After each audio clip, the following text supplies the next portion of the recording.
Hey everybody, it's Steve. Today I just want to talk really briefly about the Zedge app for iOS.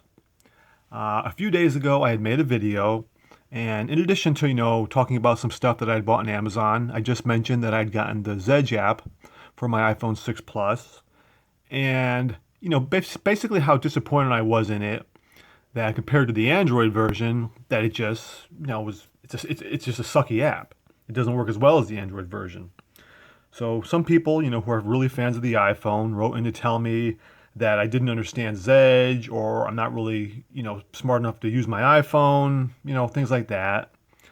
Well, obviously I have the iPhone. I've had it since the first one. I've been using Zedge for a long time on Android. So I pretty much know how to use, both an iPhone and Zedge. But so I decided I want to make a video and just show everybody why Zedge for iOS is such a crappy app. Especially no. Let me rephrase that. It's a crappy app compared to the Android version. So if you don't have it for your iPhone, don't know what you're missing because you don't have the Android version. But to my Android people out there, it's just not good, and I'm going to show everybody really why. So let's go to, where is my app store? Let's go into my app store. Now here's my iPhone 6 Plus. Let's go into the app store. And let us, what do I want to do? Search, what am I doing? All right, I'm trying to do this behind the camera, so bear with me. Okay, so let's search. Z-E-D. All right, there it is, Zedge. Let's click on that. Zedge ringtones. All right, get that to focus. So wallpapers, ringtones, notifications, Zedge. Now basically when you see that little cloud thing like that, that's because I already had it, but I uninstalled it because I want to show you guys exactly how this thing is going to install itself. So let's go through this. So we're going to click that because we're going to just basically reinstall it back on my phone because I deleted it.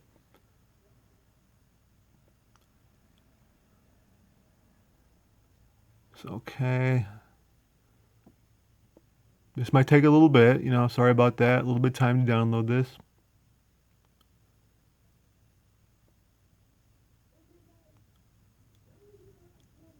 But there's the status. Not taking too terribly long. So, okay, like I said, if you are only used to using Zedge on an Android phone, you know how it is. You get the app, boom, you start using it. You start using your wallpapers. You start with your ringtones. Start with your notifications. You be anywhere as long as you can get that app on your phone. You're good to go. So okay, so there it is installed. So we're not even opening from here. Let's go back home. Let's go to the app itself. So there is Zedge. So now I have Zedge on my iPhone 6 Plus. So let's click on that.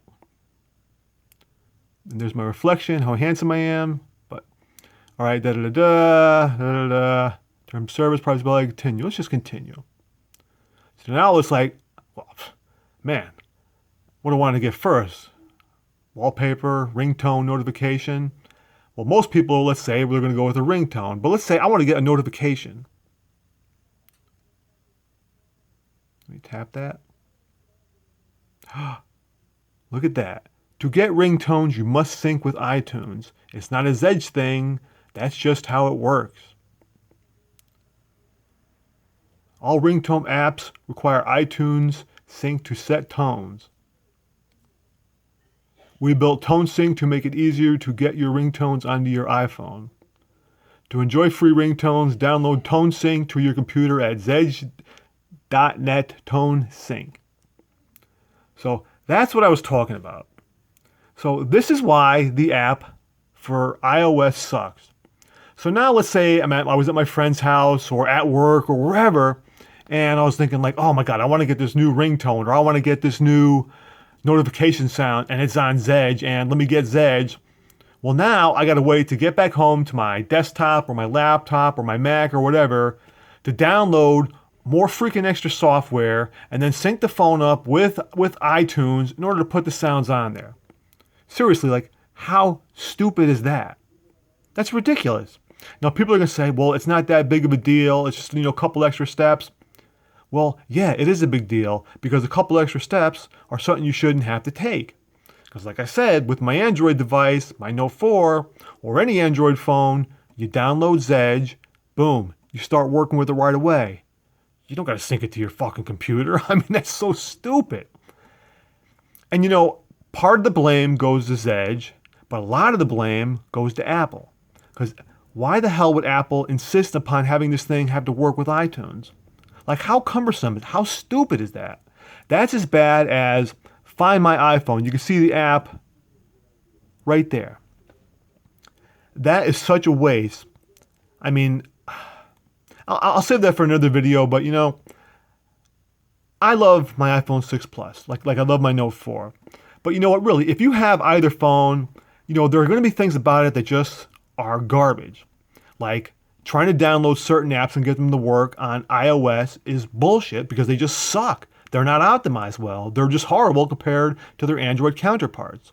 On the other side of the coin, if you have an Android device like a Note 4 or an S5 or whatever with a fingerprint scanner, it's total shit because iOS, iPhone, has the best one. So, no matter what phone you have, you're not going to get the best in everything. So I'm showing you this one, in this case, why Zedge for iOS, it just sucks. You can see that. Look at all the extra steps you have to go through just to freaking get it. That's ridiculous. It's too difficult. And don't say, difficult is good, because come on. If difficult was that good, we would all still be driving Model T cars, with the freaking manual magneto adjustment, and you have to get out and crank the goddamn thing by hand. But no, we like to get into the car, you put the key in, or you press the button and it starts. Hard does not mean good. Difficult to use does not mean good. That just means it's a really bad design. Like this freaking Zedge for iOS. Come on, hook it up to my freaking iTunes, sync it. It's ridiculous. Nope. Sorry, it's getting deleted. It's not worth the time. All right, but anyway, this went on too long, but that is why Zedge for iOS, it just sucks. It's just poorly thought out, especially compared to its Android counterpart.